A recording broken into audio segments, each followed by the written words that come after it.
Chilli powder, ಸಖತ್ ಖಾರ ಬಣ್ಣ ಮತ್ತು ರುಚಿ ಆಚಿ ಚಿಲ್ಲಿ ಪೌಡರ್. ಕೇರಳದಲ್ಲಿ ಮೆದುಳು ತಿನ್ನುವ ಅಮೀಬಾ ಸೋಂಕಿನ ಭೀತಿ ಈಗ ಮತ್ತಷ್ಟು ಹೆಚ್ಚಾಗಿದೆ. ರಾಜ್ಯದ ಅಯ್ಯಪ್ಪ ಭಕ್ತರಿಗೆ ಹಿರಿಯ ವೈದ್ಯರು ಸಲಹೆ ಕೊಟ್ಟಿದ್ದಾರೆ. ನಿಂತ ನೀರು, ಕಲುಷಿತ ನೀರು ಸೇವಿಸಬೇಡಿ ಅಂತ ಸೂಚನೆಯನ್ನ ಕೊಡಲಾಗಿದೆ. ಕೇರಳದಲ್ಲಿ ಮೆದುಳು ತಿನ್ನುವಂತ ಅಮೀಬಾ ಸೋಂಕಿನ ಭೀತಿ ಈಗ ಹೆಚ್ಚಾಗ್ತಾ ಇದೆ. ಕಾರಣ ಈ ಒಂದು ಸೋಂಕಿಗೆ ತುತ್ತಾಗುವವರ ಸಂಖ್ಯೆ ಕೂಡ ಹೆಚ್ಚಾಗಿದೆ. ನಿಂತ ನೀರು, ಕಲುಷಿತ ನೀರು ಸೇವನೆ ಮಾಡಬಾರ್ದು ಅಂತೇಳಿ ಕೂಡ ಹೇಳಿದ್ದಾರೆ. ಬಿಸಿ ನೀರನ್ನ ಸೇವನೆ ಮಾಡುವುದು ಕಡ್ಡಾಯ ಅಂತೇಳಿ ವೈದ್ಯರ ಸೂಚನೆ ಕೊಟ್ಟಿರೋದು. ರಾಜ್ಯದಲ್ಲಿ ಇದರ ಜ್ವರದ ಪ್ರಮಾಣ ಕಡಿಮೆ ಇದೆ. ನಮ್ಮ ರಾಜ್ಯ ಸರ್ಕಾರ ಹಲವು ಮುಂಜಾಗ್ರತಾ ಕ್ರಮವನ್ನು ತೆಗೆದುಕೊಂಡಿದೆ. ಪ್ರವಾಸಿಗರು, ಅವರ ಸಂಪರ್ಕದಲ್ಲಿ ಇರೋರು ಎಚ್ಚರ ವಹಿಸಬೇಕು. ಕೆಸಿ ಜನರಲ್ ಆಸ್ಪತ್ರೆ ವೈದ್ಯಕೀಯ ಅಧೀಕ್ಷಕ ಡಾಕ್ಟರ್ ಮೋಹನ್ ಅವರು ಹೇಳಿಕೆಯನ್ನು ಕೊಟ್ಟಿದ್ದಾರೆ. ಕೆಲ ಸೂಚನೆಗಳನ್ನು ಕೂಡ ಅವರು ಕೊಟ್ಟಿದ್ದಾರೆ.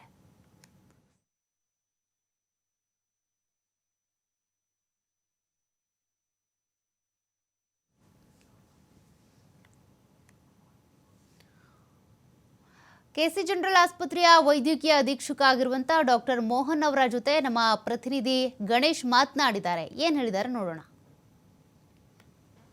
ಕೇರಳದಲ್ಲಿನ ಮೆದುಳು ತಿನ್ನುವ ಜ್ವರ ಅಥವಾ ಅಮೀಬಾ ಅಂತ ಏನು ಕರೆಸ್ಕೊಳುತ್ತೆ, ಆ ಥರದ ಒಂದು ರೋಗಗಳು ಕೂಡ ಸಾಕಷ್ಟು ಸಂಖ್ಯೆಯಲ್ಲಿ ಈಗ ಹೆಚ್ಚಳ ಆಗ್ತಾ ಇರುವಂಥದ್ದು. ಸಹಜವಾಗಿ ಶಬರಿಮಲೆಗೆ ಹೋದಂತಹ ಯಾತ್ರಿಕರಲ್ಲಿ ಸಾಕಷ್ಟು ಸಂಖ್ಯೆಯಲ್ಲಿ ಈ ಥರದ ಒಂದಿಷ್ಟು ರೋಗ ಲಕ್ಷಣಗಳು ಕಂಡು ಬಂದಿರುವಂಥದ್ದು ಆತಂಕವನ್ನು ಸೃಷ್ಟಿ ಮಾಡಿದೆ. ಈ ಸಂಬಂಧ ಕೆಸಿ ಜನರಲ್ ಆಸ್ಪತ್ರೆಯ medical superintendent doctor Mohan BR ಅವರು ಕೂಡ ನಮ್ಮ ಜೊತೆಗಿದ್ದಾರೆ. ಯಾವ್ಯಾವ ರೀತಿಯ ಪ್ರಿಕಾಷನರಿ ಮೆಜರ್ಮೆಂಟ್ ತೆಗೆದುಕೊಳ್ಬೇಕು, ಹಾಗೆಯೇ ರೋಗ ಲಕ್ಷಣಗಳು ಯಾವ ರೀತಿ ಇರುತ್ತೆ ಅನ್ನೋದ್ರ ಬಗ್ಗೆ ಅವರಿಂದಲೇ ಕೇಳೋಣ. ಸರ್, ಮೊದಲದಾಗಿ ಈ ಒಂದು ಹೊಸದಾಗಿ ಕೇಳ್ತಾ ಇರುವಂತಹ ಒಂದು ಮೆದುಳು ತಿನ್ನುವ ಜ್ವರ ಅನ್ನುವಂಥದ್ದು ಯಾವ ರೀತಿ ಹುಟ್ಟಿರುವಂಥದ್ದು, ಇದು ಈ ಯಾವ ತಳಿ, ಆ ಥರದ ಹೇಗೆ ವಿಶ್ಲೇಷಣೆ ಮಾಡ್ತೀವಿ? ರೋಗ ಏನು ಹೊಸದಲ್ಲ, ಈಗ ಹೊಸದಾಗಿ ಪತ್ತೆ ಆಗಿದೆ. ಈಗ ಬ್ಯಾಕ್ಟೀರಿಯಾ, ವೈರಸ್ ಥರ ಪ್ಯಾರಾಸೈಟ್ಸಿಂದ ಹಲವಾರು ರೋಗಗಳು ಬರ್ತದೆ, ಸಾಂಕ್ರಾಮಿಕ ರೋಗಗಳು. ಅದರಲ್ಲಿ ಇದು ಒಂದು ಅಮೀಬಾ ಅಂತ. ಅಮೀಬಾ ಕೂಡ ಪ್ಯಾರಾಸೈಟೇ. ಅದರಲ್ಲಿ ಅಮೀಬಾ ಏನಾಗಿದೆ, ಅದರ ಹೆಸರು ಒಂದು ನೆಗ್ಲೇರಿಯಾ ಫೌಲೇರಿ ಅಂತ. ಆ ಒಂದು ಪ್ಯಾರಾಸೈಟ್ ಅಮೀಬಾ ಏನಿದೆ ಅದು ಮನುಷ್ಯನಿಗೆ ಸೋಂಕಾದರೆ ಇದರಿಂದ ಅವರಿಗೆ ಅಮೀಬಿಕ್ ಮೆನಿಂಗೋ ಎನ್ಕೆಫಲೈಟಿಸ್ ಅಂತ ಮೆದುಳು ಜ್ವರ ಅಂತ ಬರ್ತದೆ. ಆ ಇನ್ಫೆಕ್ಷನ್ ಆಗಿ ಒಂದು 5ರಿಂದ 7 ದಿನದೊಳಗೆ ಅವರಿಗೆ ಜ್ವರ, ತಲೆನೋವು, ವಾಂತಿ, ಕುತ್ತಿಗೆ ಶಿರ ಹಿಡ್ಕೊಳ್ಳೋದು, ನೆಕ್ ಸ್ಟಿಫ್ನೆಸ್ ಆಗೋದು, ಅವನಿಗೆ ಕನ್ವಲ್ಷನ್ಸ್ ಬರ್ಬೋದು, ಫಿಟ್ಸ್ ಬರ್ಬೋದು, ಅವನ ಮನೋಭಾವ ಚೇಂಜ್ ಆಗ್ಬೋದು, ಇರಿಟಬಲ್ ಆಗ್ತಾನೆ, ಈ ರೀತಿ ಎಲ್ಲ ಬರುತ್ತೆ. ಮೆದುಳು ಜ್ವರ ಬಂದಾಗ ಹೆಂಗೆ ಬರುತ್ತೋ ಅದೇ ರೀತಿ ಎಲ್ಲ ಲಕ್ಷಣಗಳು ಬರುತ್ತೆ. ಇದು ಯಾಕೆ ಹರಡುತ್ತೆ ಅಂದರೆ, ನೀವು ಹೇಳ್ದಂಗೆ ಈಗ ಬಹುಶಃ ನೀವೇನೋ ಶಬರಿಮಲೆ ಅಂತ ಹೇಳಿದ್ರಿ. ಶಬರಿಮಲೆ ಹೋಗುವಾಗ ಈ ಗುಡ್ಡಗಾಡು ಪ್ರದೇಶದಲ್ಲಿ ಎಲ್ಲ ಕಡೆ ಹೋಗ್ತಾರೆ.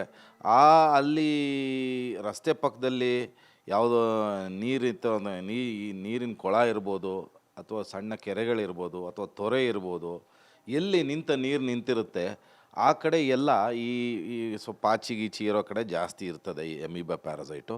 ಅಲ್ಲಿ ಬಹುಶಃ ಕಲುಷಿತ ನೀರನ್ನ, ಅಮೀಬಾ ಪ್ಯಾರಾಸೈಟ್ ಇರುವಂಥ ಕಲುಷಿತ ನೀರನ್ನ ಕುಡಿದಾಗ ಅಥವಾ ಆ ನೀರಿನಲ್ಲಿ ಬಿದ್ದು ಈಜಾಡಿದಾಗ ಅದು ಮೂಗಿನ ಮುಖಾಂತರ, ಗಂಟಲಿನ ಮುಖಾಂತರ ಹೋದರೆ ಅದು ಮೆದುಳನ್ನ ತಲುಪುತ್ತೆ. ಆವಾಗ ಈ ರೋಗ ಬರೋ ಲಕ್ಷಣಗಳಾಗ್ತದೆ, ರೋಗ ಉಂಟಾಗ್ತದೆ. ಸೊ ನಾನು ಈಗಾಗಲೇ ಹೇಳ್ದಂಗೆ ರೋಗ ಲಕ್ಷಣಗಳು ಕೆಮ್ಮು, ನೆಗಡಿನೂ ಬರುತ್ತೆ. ಮೇಯ್ನು ಜ್ವರ, ವಾಂತಿ, ತಲೆನೋವು, ಕುತ್ತಿಗೆ ಶಿರ ಹಿಡ್ಕೊಳ್ಳೋದು, ಇವೆಲ್ಲ ಮೆನಿಂಜೈಟಿಸಲ್ಲಿ ಕಾಮನ್ ಸಿಂಪ್ಟಮ್ಸ್. ಮಾರ್ಗಸೂಚಿಗಳಿಗೆ ಸರ್ಕಾರದಿಂದ ಯಾವ ರೀತಿ ಹೊರಡಿಸಿದೆ, ಇದು ಯಾಕೆ ಹರಡುತ್ತೆ ಅಂದರೆ, ದಯವಿಟ್ಟು ಈ ಥರ ಕಲುಷಿತ ನೀರನ್ನ ಸೇವನೆ ಮಾಡಬಾರ್ದು ಮತ್ತು ಕಲುಷಿತ ನೀರಲ್ಲಿ ತಲೆಯನ್ನು ಒಡ್ಡಿ ಸ್ನಾನ ಮಾಡಬಾರ್ದು ಅಂತ ಹೇಳ್ತಾರೆ. ಈ ರೀತಿ ಇರೋದ್ರಲ್ಲಿ ತಲೆ ಸ್ನಾನ ಮಾಡಬಾರ್ದು, ಮಿಂದು ಸ್ನಾನ ಮಾಡಬಾರ್ದು ಅಂತ ಹೇಳುತ್ತೆ. ಮತ್ತು ಕಲುಷಿತ ನೀರನ್ನ ಕುಡಿಬಾರ್ದು ಅಂತೇಳಿ ಯಾತ್ರಾರ್ಥಿಗಳು ಆದಷ್ಟು ಬೇರೆ ನೀರು ಕುಡಿಬೇಕು, ಅಥವಾ ಕಾಯ್ದೆ ಆರಿಸಿದ ನೀರನ್ನ ಕುಡಿದ್ರೆ ಒಳ್ಳೆಯದು. ಇಂಥ ಸ್ಥಳಗಳಲ್ಲಿ ಸ್ನಾನ ಮಾಡೋದನ್ನ ಅವಾಯ್ಡ್ ಮಾಡಿ ಮನೆಯಲ್ಲೇ ಬಿಸಿನೀರಿನ ಸ್ನಾನ ಮಾಡಿದ್ರೆ ಒಳ್ಳೆಯದು ಅಂತ ಅನ್ಬೋದು. ಸರ್, ಹಾಸ್ಪಿಟಲ್ಗಳಲ್ಲಿ ಈ ಥರದ ಲಕ್ಷಣ ಇರುವಂಥ ರೋಗಿಗಳು ಅಡ್ಮಿಟ್ ಆಗುವಂಥ ಸಂಖ್ಯೆಗಳೇನಾದರೂ ಇನ್ಕ್ರೀಸ್ ಆಗ್ತಾ ಇದೆ ಹೇಗೆ? ಇಲ್ಲ, ಆ ಥರ ಇಲ್ಲ. ಮೆದುಳು ಜ್ವರದ ಸಂಬಂಧಿತ ರೋಗಗಳಿಗೆ ದಾಖಲಾಗುವಂಥ ಯಾವುದೇ ಸನ್ನಿವೇಶ ನಮ್ಮ ಆಸ್ಪತ್ರೆಯಲ್ಲಿ ಇಲ್ಲ. ಮಾಮೂಲು ಈಗ ವಿಂಟರ್ ಇರೋದ್ರಿಂದ, ಶೀತ ಇರೋದ್ರಿಂದ ಕೆಮ್ಮು, ನೆಗಡಿ, ಶೀತ, ಜ್ವರ ಈ ಥರದ್ದು ಸರ್ವೇ ಸಾಮಾನ್ಯವಾಗಿ ಬರ್ತಾ ಇದ್ದಾರೆ. ಆ ಥರದ್ದು ಯಾವುದು ನಮ್ಮಲ್ಲಿ ದಾಖಲಾಗಿಲ್ಲ.